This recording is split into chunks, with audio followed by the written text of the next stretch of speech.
ហើយយើងក្បៀស1អញ្ចឹងកន្លែងនេះ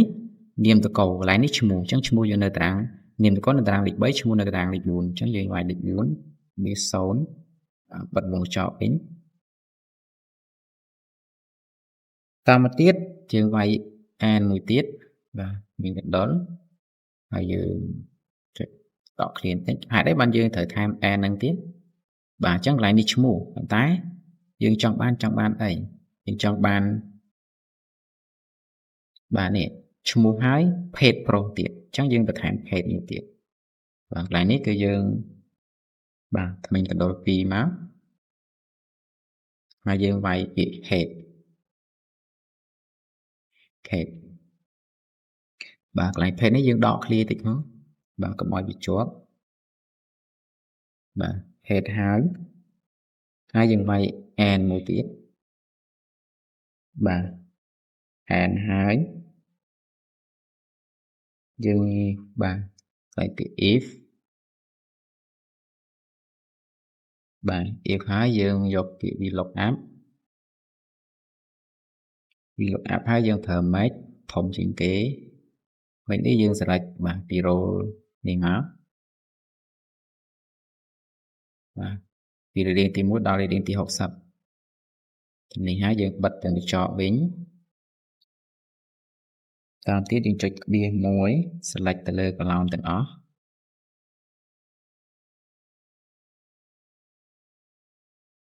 បាទ column ទាំងអស់ហើយយើងចុច F4 ចេញបន្លា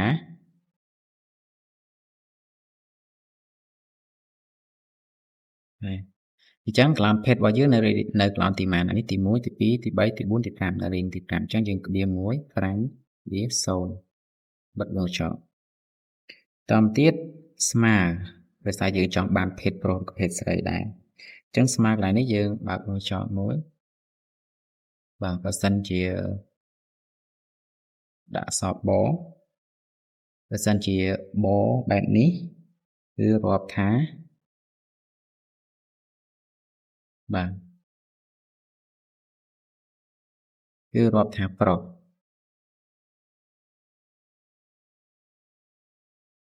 បាទកន្លែងនេះក្បៀស1បាទក្បៀស1សិនហើយកន្លែងប្រុសនេះយើងដាក់គ្មានកណ្ដុរ2តាមទៀតយើងដាក់ចំកណ្ដាលពាក្យប្រុសបាទកន្លែងនេះយើងក្បៀស1ទៀតហើយយើងមានកណ្ដុរ2ហើយយើងឲ្យពាក្យថាស្រីបើវាប្រុសវាចេញអក្សរបបើវាស្រីវាចេញអក្សរសអញ្ចឹងយើងបិទវងចោលហើយ enter បាទនេះអញ្ចឹងវាចេញបែបនេះចា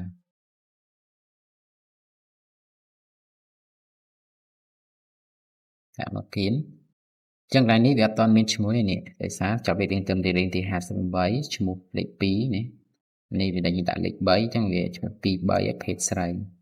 ដោយសារមានវាដាក់សបអញ្ចឹងវាចេញប្រុសយើងដាក់សអញ្ចឹងវាចេញស្រីបន្តមកទៀតយើងប្រើរូបមន្តបាទចំនួនសិស្សសរុបបាទសិស្សក្រីក្រសិស្សកំព្រាអញ្ចឹងកន្លែងនេះយើងដាក់ថាផ្សេងគេថាចំនួនសិស្សសរុបនេះចំនួនសិស្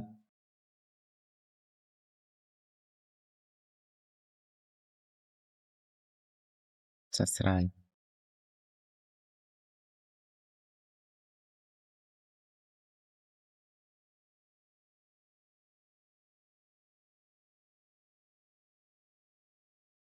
ខ្ញុំយកមកបាទបន្តសិស្សក្រីក្រសិស្សកំព្រាកន្លែងនេះមានសិស្សស្រីទេសិស្សក្រីក្រសរុបនេះចំនួនសិស្សកំ free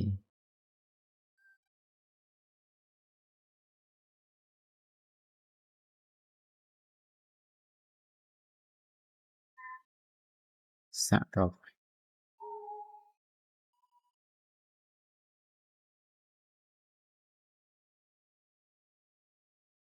បាទហើយកន្លែងនេះយើងរាប់សិស្សសរុបយើងប្រើរូបមន្តបាទ count យើងចុចសញ្ញាស្មើ count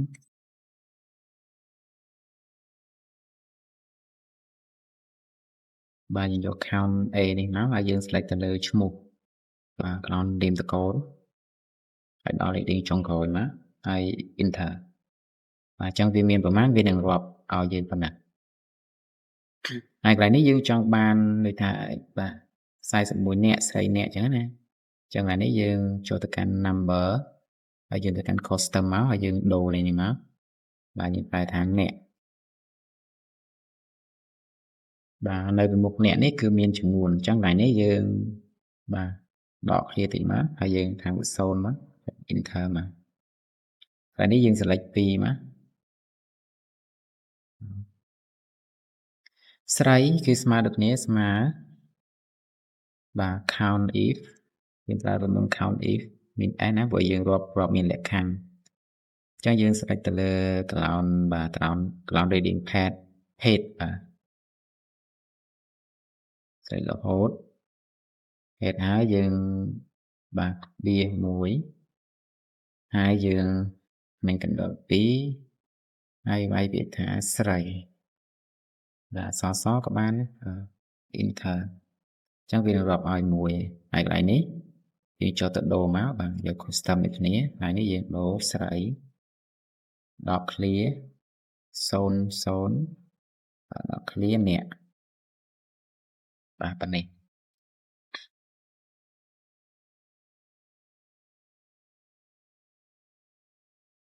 បាទកន្លែងនេះប៉ុណ្ណឹងបាទអញ្ចឹងការបង្កើតតារាងរបស់យើងបាទយើងនៅចំនួនសិស្សក្រីក្របាទពីការនេះចឹងកន្លែងនេះយើងត្រូវធ្វើតារាងមួយដែរបាទនេះតារាងកញ្ញាណាគឺបាទមានតារាងសិស្សក្រីក្រមានប្រមាណសិស្សក្រីក្រ1ក្រីក្រ2អញ្ចឹងណាបាទដើម្បីរាប់ទៅបូកសរុបចូលទៅកន្លែងហ្នឹងបាទអញ្ចឹងយើងចូលមកយើងដាក់នៅគៀននេះណាបាទអញ្ចឹងយើងរាប់មកកន្លែងនេះគឺបាទកន្លែងនេះគឺសិស្សក្រីក្រ1នេះសិស្សក្រីក្រ2ហើយនេះសិស្ស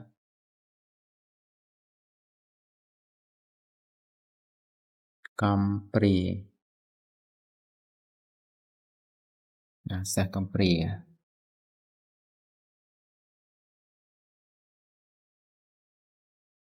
ចឹងអារូបករណ៍នេះយើងអត់ធ្វើការរាប់ទេដោយសារតែខាងក្រោមរបស់យើងនេះ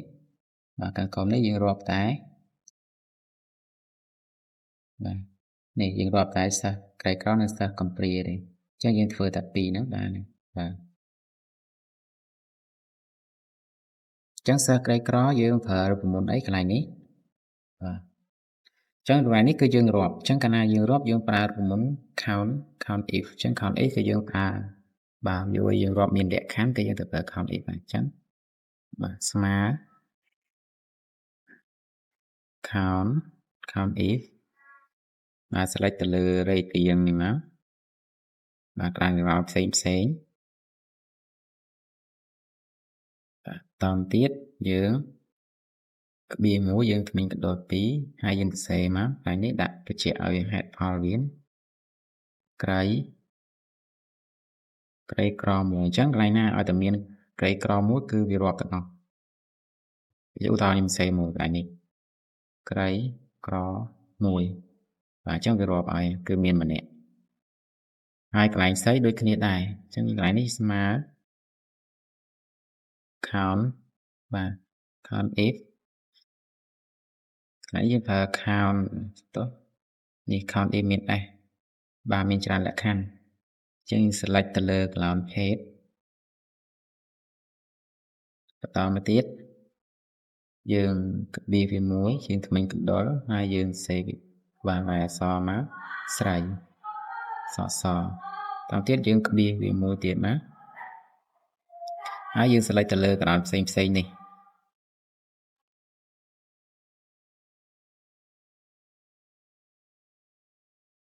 បាទផ្សេងនេះមួយហើយយើងក្បៀមួយទៀតយើងថ្មិញកណ្ដុរមួយទៀតយើងដាក់ថាបាទត្រីក្រមួយ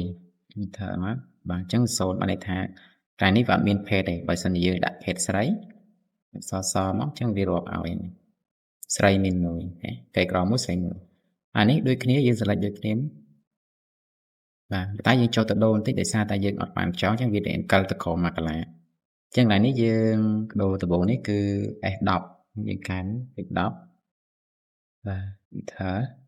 អូមួយទៀតយើងកែកន្លែងនេះដាក់ត្រីក្រ2បាទ enter ហើយកន្លែងនេះដូចគ្នាដែរយើងដាក់ S10 កន្លែងនេះគឺ E10 ហើយកន្លែងនេះគឺយើងដូរត្រីក្រ2បាទប៉ុណ្ណេះហើយចំពោះសិស្សកំព្រាបាទកំព្រាយើងរាប់ដូចគ្នាណាយើងសេរីទាំងពីរមកដូចគ្នាមកបាទកន្លែងនេះយើងដូរដែរដាក់ S10 ដូចគ្នាបាទ S10 ហើយយើងដូរពាក្យនេះដាក់ថាកំព្រា enter អានេះយើងដូរដែរដាក់ថាបាទកំព្រាអានេះដាក់ដូរមក S10 វិញ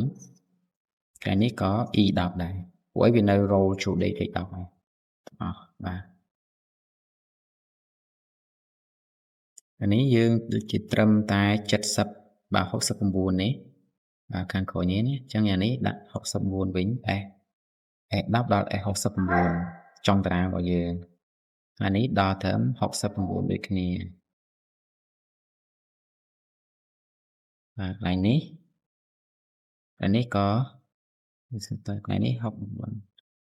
60បាទ69អូបាទថ្លៃគឺ69កន្លែងនេះគឺ69បាទកន្លែងនេះ E70 ដូរទៅ E69បាទកន្លែងនេះគឺ69បាទហើយនេះក៏69បាទអញ្ចឹងយើងសាកវាយបញ្ចូលមកនេះកំព្រាបាទអញ្ចឹងវាលោតឲ្យ1បើសិនជាយើងបញ្ចូលស្រី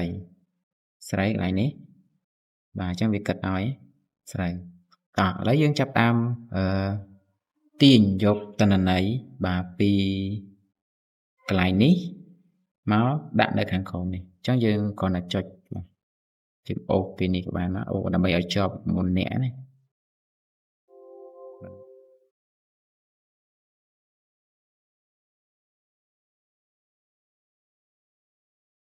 អញ្ចឹងយើងកន្លែងនេះយើងដូរមកមុននេះវាមកពាក្យថា if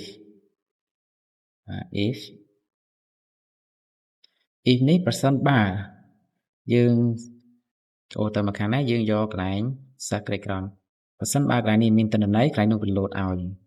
បាទជិះមកហើយយើងចុចទៅលើនឹងទៀតអញ្ចឹងបើសិនជាកន្លែង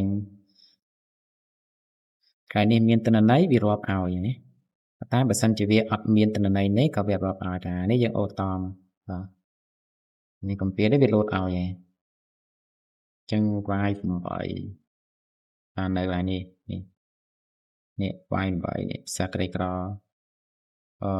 កន្លែងនេះយើងដាក់បាទវាយនៅរ៉ូទី9បាទអញ្ចឹងយើងដូរនេះមកបាទវាយរ៉ូទី9 enter ឬក៏មួយទៀតយើងអត់ប្រើនេះទេដោយសារតែអានេះកំព្រាយើងមានតែមួយចឹងត្រូវតែអានេះវាមាន2អញ្ចឹងយើងក៏អត់ប្រើ if ទេបាទយើងប្រើ if ហើយយើងប្រើ sum បាទ sum បូកបាទបូកកន្លែងណាគឺយើងបូកតនន័យនេះ2នេះបញ្ចូលគ្នាឃើញទេបាទ printer អត់ត្រូវទេអញ្ចឹងកន្លែងនេះយើងលុបវាចេញណា